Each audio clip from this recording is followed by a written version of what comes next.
Hello everybody, today we're going to be going over the Fate core system. This is a system that I don't like running it, but for some reason I really enjoy reading it. I think this is really interesting for improvisational gameplay and the like. It's a very basic game. You have very basic stats in this game where you have a skill and you have like some kind of aspect that you write about. So like, two-fisted adventurer. And so you might have like a level +2 to fighting. So if you have a fighting of 2, you can spend a fate point, because this game has a currency where you spend points to activate your aspect to get a reward. However, the person who's running the game can offer you fate points to make you do things. So like two-fisted adventurer might not be able to do diplomacy, and he might put a point there for you to have to fight the person that you're trying to do diplomacy with. This big giant cyber gorilla, you're trying to talk, he's like, you know what, I'm just gonna fight instead. So he might take that point that is offered. So in this game, you have a lot of great skills, lots of information on how to run the game, lots of good ideas in this core book.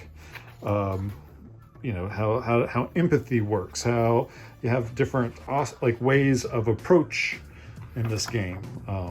So like in here, you can have the ability to shoot, for example. So overcome is just to use it to create an advantage. You might use your gun, your shooting skills to be to lay down, or use it to take aim or something.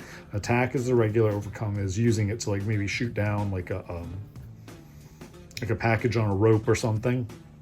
Defend is you might use that to fire for cover. So you fire at the bad guys while your friends have cover. Lots of good options here. I really think that this game helped me understand a lot of improvisational skills in role-playing games in general, and how things that seem so basic can be a little hard to understand at times. There's a couple little cool things to read or whatever. This one is probably my favorite, is the bronze rule, aka the fate fractal.